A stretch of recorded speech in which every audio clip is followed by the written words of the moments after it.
भगवान श्री कृष्ण को जब इस धरती पर आना हुआ तो ऊपर सब प्लान बन रहा था। आप सब जानते हैं ना ब्रह्म वैवर्त की बात। कृष्ण ने राधा को कहा कि चलो हमको जाना है। राधा ने कहा गोवर्धन को ले लो, यमुना को, वृंदावन को। ये सब चर्चा चल रही थी। तो वृंदा देवी कृष्ण के पास आई, कृष्ण आप सब लोग जा रहे हो तो मुझे भी साथ में लेकर जाओ ना। कृष्ण ने कहा तुम आकर क्या करोगी, तुम यहां पर रहो। नहीं नहीं कृष्ण, मैं तो आपके साथ आना चाहती हूं। कृष्ण ने कहा लेकिन तुम कौन से रूप में आओगी, सबके रूप तो फिक्स हो गए हैं, सबकी सेवा फिक्स हो गई है, तुम कौन सा रूप लेकर आओगी। वृंदा देवी कृष्ण के चरणों में गिर गई। आप जो भी बना दोगे मैं बन जाऊंगी, लेकिन आप मुझे मेरे साथ लेकर चलिए, मुझे अपने साथ लेकर चलिए। वृंदा देवी की भावना को देखकर भगवान श्री कृष्ण प्रसन्न हुए और कहा ठीक है, तो फिर एक पौधा बचा है, एक पौधा बचा है, पौधे के रूप में आओगी। बोले पौधे के रूप में आऊंगी। तो वहां पर ऊपर फिक्स हो गया कि वृंदा देवी जो कन्या के रूप में है उसे धरती पर पौधे के रूप में उतारना है। लेकिन उसमें भी सीधे तो भगवान नहीं उतारते ना, वो लीला होती है। जैसे गोवर्धन का फिक्स हो गया, राधा को कह दिया राधे गोवर्धन धरती पर आ जाएगा, लेकिन कैसे आएगा, तो द्रोणगिरी पर्वत के वहां पुत्र के रूप में गोवर्धन का जन्म हुआ और फिर अगस्त्य ऋषि आए और गोवर्धन को लेकर, वो सारी कथा। वैसे यमुना महारानी सूर्य पुत्री के रूप में और फिर कलिंद पर्वत से यमुना महारानी का जन्म। तो वृंदा देवी का प्लान फिक्स हो गया, प्राकट्य कैसे, सुनिए। वृंदा देवी को पौधे के रूप में प्रकट करना था, ये कृष्ण ने कह दिया, लेकिन वो पौधा ऐसी वैसी मिट्टी से थोड़ी प्रकट होने वाला था। उस पौधे को प्रकटाने के लिए कृष्ण को माटी चाहिए थी, और वो माटी पवित्र माटी चाहिए थी। अब भगवान श्री कृष्ण वो पवित्र माटी खोज रहे थे, ऐसी पवित्र माटी मिले जहां पर तुलसी को मैं जन्म कराऊं। कुछ लोगों ने सोचा होगा पिछली बार तुलसी की कथा सुनी थी, उसके पहले सुनी थी, तो वही रिपीट होगा। आप देख रहे हैं ना, पूरा ध्यान रखा जा रहा है आपके मन को भागवत में लगाने का। आ કંઈક નવું લઈને આવ્યો છું। अब बताइए, मैंने पिछली बार पद्म पुराण से कहा था, इस बार मैंने दूसरा पुराण उठाया है, तो आपको चेंज मिलेगा। सारी कथा सत्य है।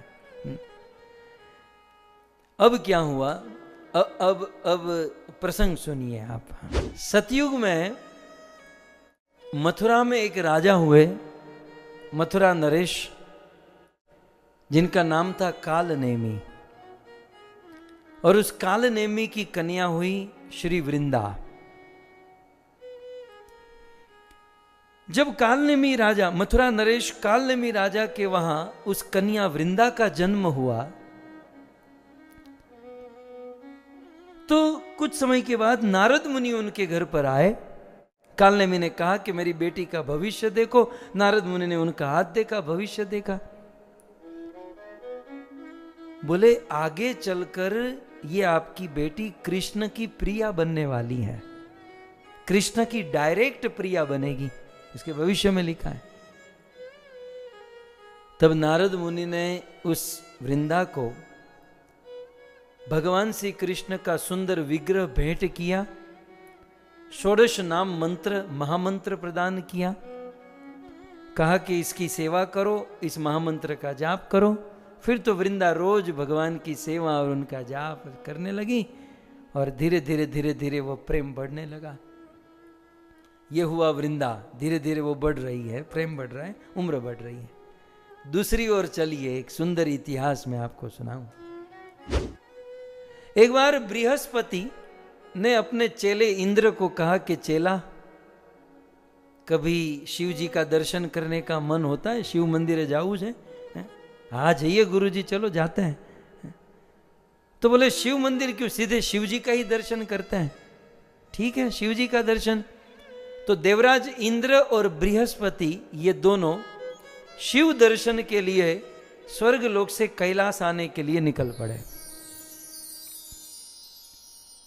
शिव जी ने एक दिन अपने मन में सोचा कि दुनिया के लोग मुझे मिलते हैं, मुझे मिलने અને ગુજરાતીમાં વિચાર કર્યો શિવજીએ કે આ મારી સામે તો બહુ બધા સારા થાય છે, મારી સામે તો બહુ સારા થાય છે, लेकिन मेरे भक्तों के सामने लोगों का व्यवहार कैसा है ये भी मुझे चेक करना चाहिए। कभी कभी होता है हम लोग भगवान से बहुत प्रेम करते हैं लेकिन साधु संतों से झगड़ा करते हैं।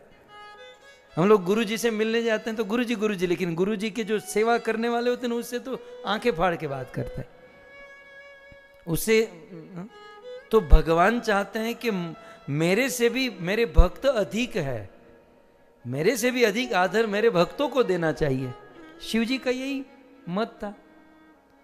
इसलिए शिव जी ने एक प्लान किया, बोले मैं ही मेरा सेवक बन के देखूं कि एक्चुअल हो क्या रहा है। तो शिव जी स्वयं अपने कैलाश के द्वार में द्वारपाल बनकर अपना रूप बदल कर खड़े रह गए।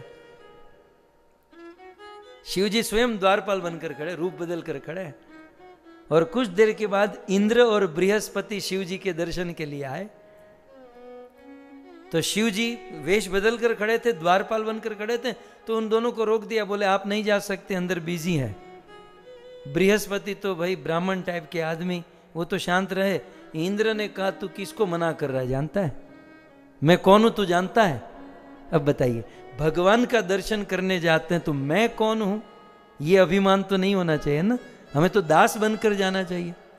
इंद्र ने सीधा कह दिया मैं कौन हूं, तू ये जानता है मैं कौन हूं? देवराज इंद्र हूं मैं। बोले तो क्या हो गया, नहीं जाने दूंगा। बोले मैं जाकर रहूंगा, नहीं जाने दूंगा, जाकर रहूंगा। जब इंद्र ने फिर तो गाली देना शुरू किया, हमें बंगड़ी नहीं पहरी, चूड़ियां नहीं पहनी हमने, हम जाकर रहेंगे, ऐसा वैसा करने लगा। और शिव जी का क्रोध बाहर आ गया, शिव जी का वास्तविक स्वरूप प्रकट हो गया और तीसरा नेत्र खुल गया कि मेरे सामने तो बहुत अच्छा बनता है और मेरे भक्त के सामने ऐसा व्यवहार। तीसरा नेत्र खुल गया और शिव जी के नेत्र से आग निकलने लगी। बृहस्पति ने रोका कि महाराज शांत रहिए, गलती होती है, मैं सुधार, मेरा चेला है ना, मैं जिम्मेदारी लेता हूं, मैं सुधार दूंगा, आप शांत हो जाइए। शिव जी वहां शांत हो गए, लेकिन शिव जी ने कहा ये मेरा तीसरा नेत्र खुल गया, ये आग निकल गई, इसका क्या करूं, इसका अब क्या करूं, ये तीर कमान से निकल गया। बृहस्पति भगवान ने कहा कि एक काम करो, ये आपका जो तेज है, ये तेज आप समुद्र में डाल दो। तो शिव जी ने अपना तेज समुद्र में डाल दिया, सोचा कि वो समुद्र के जल में वो तेज विलीन हो जाएगा। लेकिन शिव जी के उस तेज से समुद्र में एक बालक का जन्म हो गया और जल से उसका जन्म हुआ, इसलिए नाम पड़ा जलंधर। शिव जी के उस प्रचंड तेज से जलंधर का जन्म हुआ। ये कथा जो मैं पहली बार आप लोगों को सुना रहा हूं, पिछली बार मैंने पद्म पुराण वाली सुनाई थी, वो भी सुना दूं? ऐसी ही कथा है, जलंधर के जन्म की ऐसी ही कथा है। लेकिन उस कथा में थोड़ा सा चेंज ये था कि इंद्र अपनी अप्सराओं के साथ विमान में बैठकर कहीं जा रहा था और जब जा रहा तो नीचे कैलाश लोक आया, बहुत हिमालय और बर्फीले पहाड़। तो वो अप्सराएं जो देवियां थी ना, वो अपनी सेल्फी लेने लगी मोबाइल से, ऐसे सीधा सीधा ले तो क्या बोलो, जीबड़ो बाहर काढ़े ने एमा मने तकलीफ था। वो जीभ बाहर करती हैं, फिर आंखें ऐसे ऐसे करती हैं, मुंह बनाती हैं। सेल्फी बनाओ ત્યાં સુધી વાંધો નહીં, પણ તમારા પતિઓને નહીં બનાવતા, नहीं तो नरक में जगह नहीं। सेल्फी बनाते बनाते पतियों को बनाने लगी। तो ये दो तीन अप्सराएं ऐसे सेल्फी लेते लेते ऐसे ऐसे ले रही थी, उसका कुछ भान नहीं रहा और ऊपर से गिरी नीचे मोबाइल के साथ। इंद्र के विमान से गिरी और नीचे शिव जी ध्यान कर रहे थे और शिव जी के सिर पर एक गोद में, एक हाथ में, एक यहां गिरी। शिव जी का ध्यान खुल गया, कौन गिरा? अन शिवजी नो बाटलो, शिवजी तीसरा नेत्र ही खुल गया। जब ध्यान भंग हुआ, आगे पीछे कुछ नहीं देखा, तीसरा नेत्र खुला। अब नेत्र खुलते ही उन देवियों को जब भस्म करने ही जा रहे थे, तब तक देवराज इंद्र नीचे आए। क्षमा कीजिए, ये सेल्फी के चक्कर में नीचे गिरे हैं, आपसे कोई द्वेष कुछ नहीं है। जैसे तैसे शिव जी के चरण पकड़े और शिव जी को शांत किया। शिव जी ने कहा मैं तो शांत हो गया, लेकिन मेरा ये तेज, इसका क्या करूं?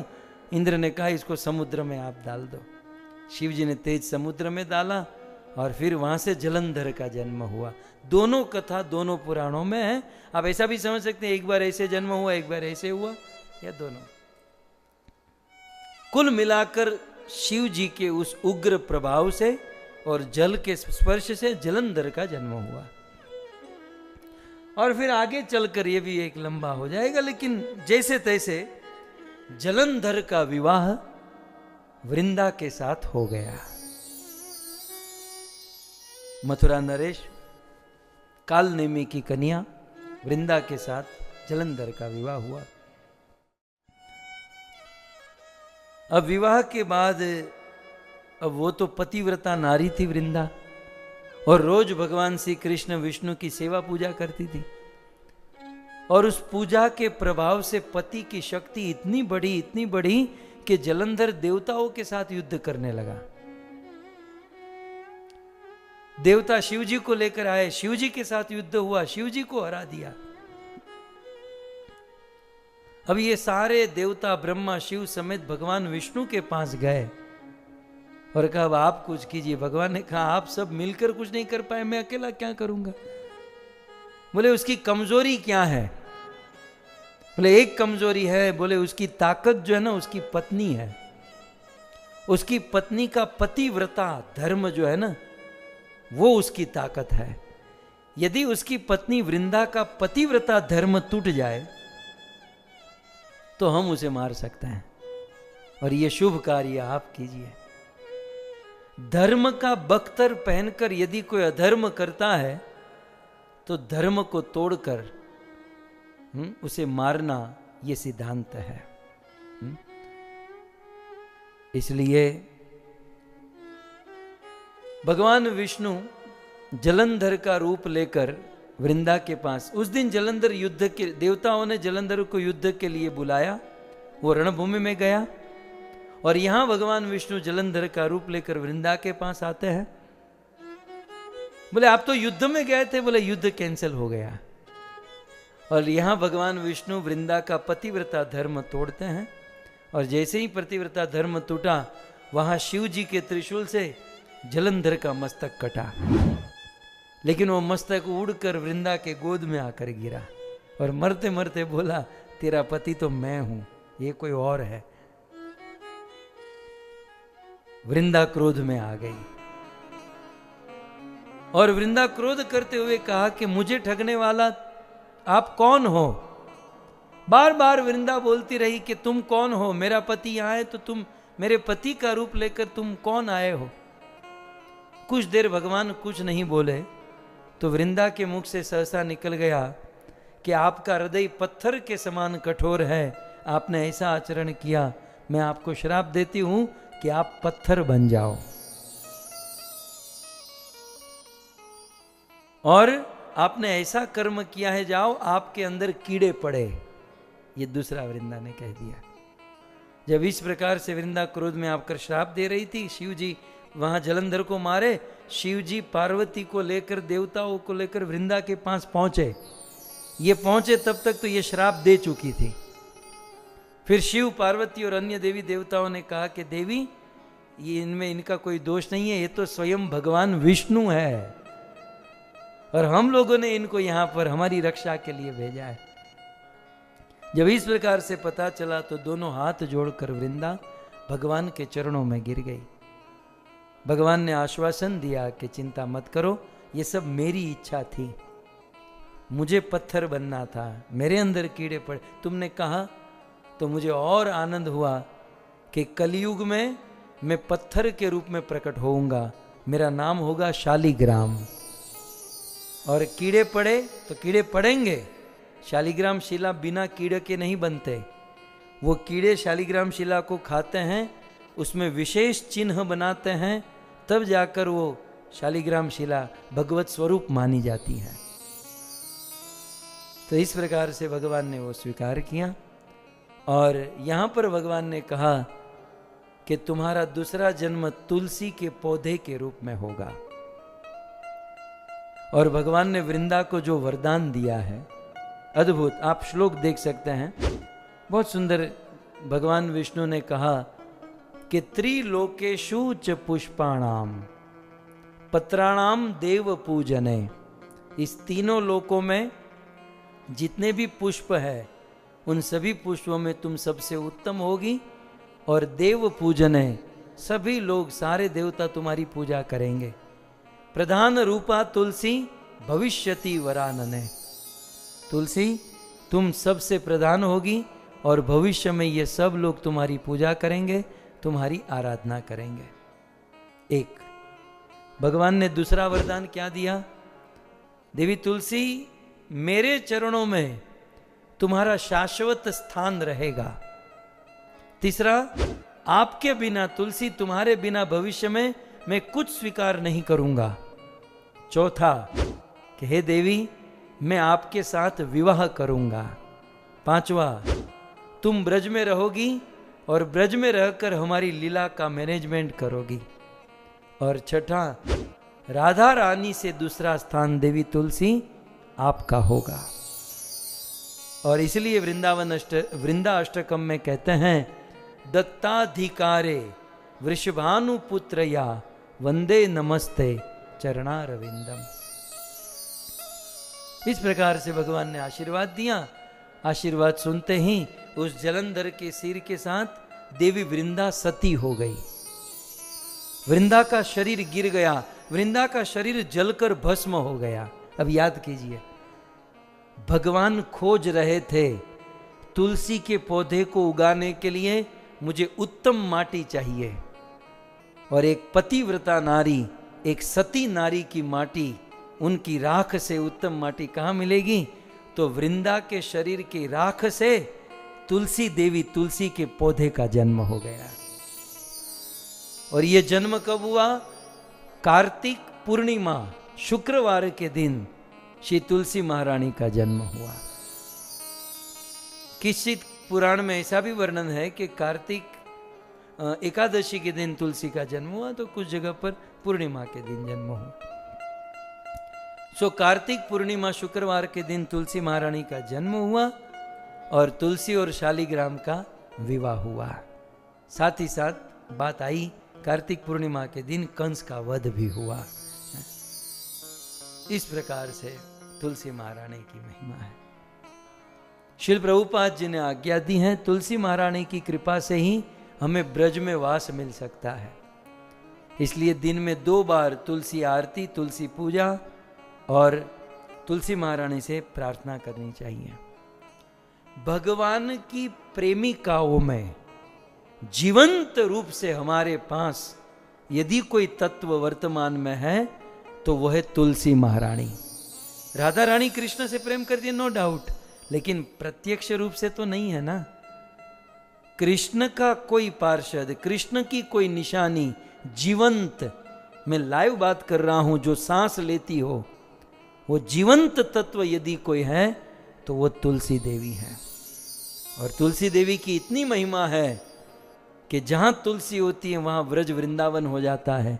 फिर वो तुलसी अमेरिका में हो, कनाडा में हो, ऑस्ट्रेलिया में हो, तुलसी की ये महिमा है। बिना तुलसी के घर शमशान होता है। तुलसी की महिमा आप सब जानते हैं, लेकिन तुलसी देवी को प्रार्थना करते हुए हम आज के सत्र को विराम करेंगे। तुलसी कृष्ण प्रेयसी नमो नमः। राधा कृष्ण सेवा पावो एई अभिलाषी,